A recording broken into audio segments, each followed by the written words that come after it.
Bonjour à vous. Pourquoi le changement est si difficile pour beaucoup d'êtres humains? Quand on regarde autour de nous, nous rencontrons beaucoup de personnes qui voudraient être mieux en amour, qui voudraient changer de travail et avoir un emploi qui donne plus de sens à leur vie. Des personnes qui aimeraient gagner plus d'argent pour pouvoir vivre plus sereinement et offrir à elles-mêmes ou à ceux qui les entourent des choses intéressantes, peut-être parfois habiter dans une région qui s'y est mieux à leur personnalité. Je crois que tous ces changements, toutes ces évolutions sont tout à fait justifiées et sont tout à fait honnêtes. Elles sont légitimes. Nous vivons dans une famille qui nous propose un modèle de vie, celui de notre famille, et il est tout à fait normal qu'au bout d'un moment, nous allons vers notre modèle de vie. Au début, nous prenons celui de nos parents, de notre famille, parce que nous n'avons pas de choix, et nous les remercions pour cela. Puis après, nous construisons notre propre modèle de vie, celui qui est basé sur nos peurs. Mais alors, me direz-vous, pourquoi beaucoup d'êtres humains, eh bien, ont peur de ce changement et, fin de compte, ne s'occupent pas de leur bonheur, ou très très peu, et restent, fin de compte, dans une vie insatisfaisante.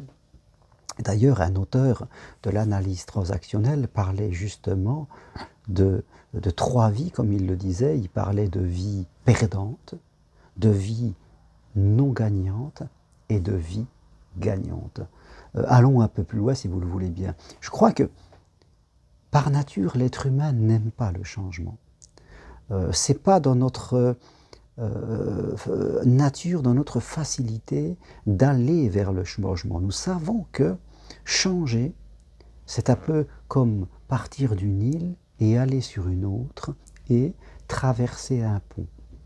La difficulté, c'est que nous allons quitter quelque chose que nous connaissons, ou même si c'est douloureux, nous sommes, en tout cas, nous avons construit un système de défense face à cette douleur, nous avons construit des repères, et nous arrivons à trouver un équilibre face à la souffrance que nous pouvons avoir autour de nous.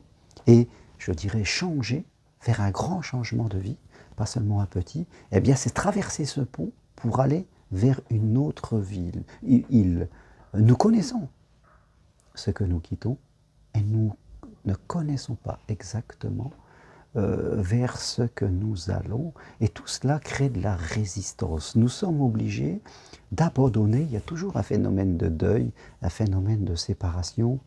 Nous sommes obligés d'abandonner certains repères pour en construire d'autres, qui ne sont pas tout le temps et tout de suite présents. Et ça crée de la résistance à l'intérieur de nous, et nous devons le comprendre. Et beaucoup de gens se font dominer par cette résistance, et bien sûr, plus le changement est important, plus, en fonction de l'histoire de chacun, la résistance peut être forte. Donc, je reviens à ce que je disais avant, vie perdante, vie non gagnante et vie gagnante. La vie perdante est quelqu'un qui, dans sa vie sentimentale, n'est vraiment pas bien, qui fait un travail purement alimentaire, qui n'a pas d'argent, qui est vraiment dans une vie qui ne lui convient pas. Donc la personne va faire un effort pour sortir de cette vie et arriver dans la vie non gagnante, telle que le décrit l'auteur de ces mots, c'est-à-dire une vie où j'arrive à trouver une stabilité. Je ne suis pas heureux, ce n'est pas la vie, le plein épanouissement, mais j'ai réussi un petit peu à me hisser au-dessus de la vie perdante, de tout ce qui me faisait souffrir. Et la plupart des gens s'arrêtent là, une fois qu'on a trouvé l'équilibre par rapport à un déséquilibre. Et bien sûr, je pourrais aller plus loin, aller vers le plein épanouissement, mais j'ai peur. J'ai peur de retomber dans la première vie, c'est-à-dire de retrouver peut-être la souffrance que j'avais avant, de retrouver la vie perdante, à force de vouloir aller vers la vie gagnante.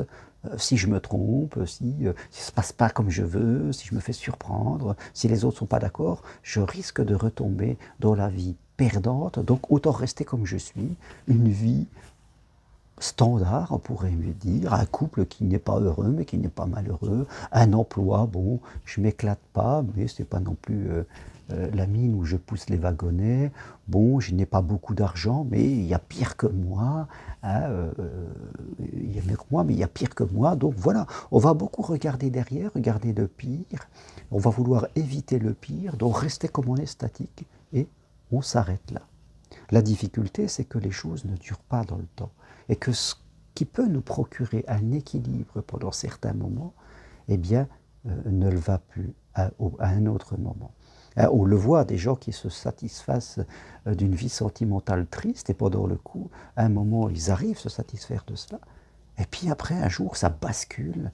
Et puis là, ça ne va plus du tout. Hein, on voit des personnes qui sont restées seules pendant longtemps, ils l'ont accepté, puis à un moment, patatrac, dans leur cerveau, il y a un changement, et là, elles se mettent dans l'urgence, il faut vite trouver quelqu'un.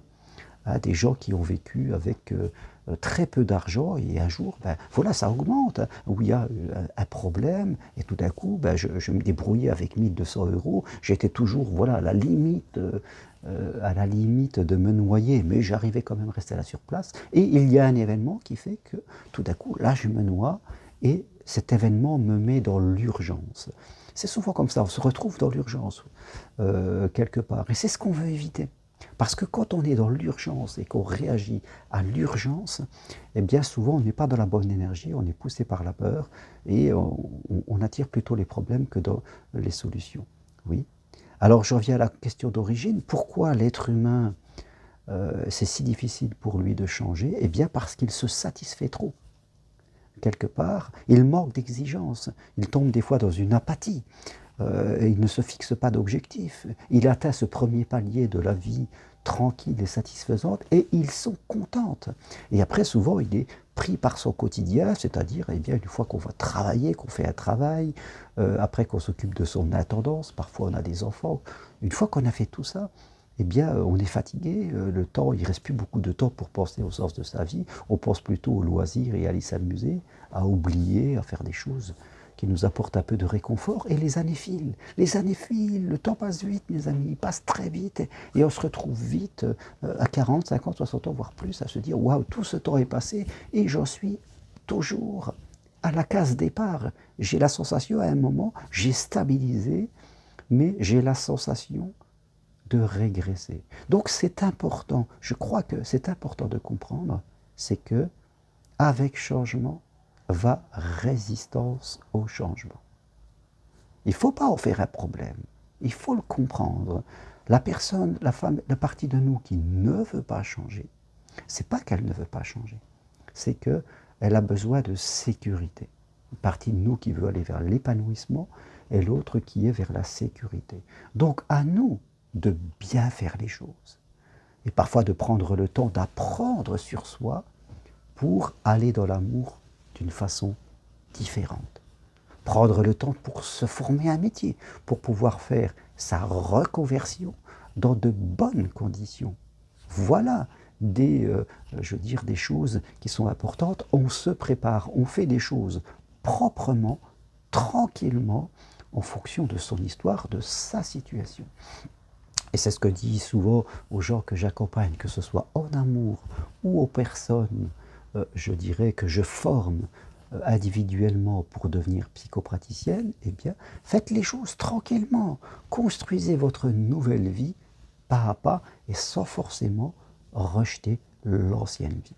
Ne vous mettez pas dans l'urgence. Maintenant, si dans votre vie actuelle, sur votre île, vous refusez de faire ce chemin, passer ce pont, accepter la résistance, la comprendre, pour pouvoir tranquillement aller vers cette autre vie, cette autre île, si vous vous arc-boutez derrière vos peurs, derrière ce que vous connaissez, sachez que vous prenez le risque très important dans quelques temps, dans quelques années, eh bien d'être dans l'urgence. Et dans cette urgence, ça sera difficile pour vous à ce moment-là de tout changer de façon rapide. Souvent, on n'est plus dans la bonne énergie. Donc, soyez acteur de votre changement, acceptez la résistance comme un moteur, comme une compréhension de vous-même. Fixez-vous des objectifs atteignables et raisonnables. C'est tout à fait normal de vouloir être heureux en amour. C'est tout à fait normal et légitime de vouloir avoir un bon travail et de gagner de façon correcte sa vie. Ce n'est pas normal de ne vivre qu'avec des miettes, parce que les miettes deviennent les miettes des miettes, et un jour, même les miettes commencent à disparaître.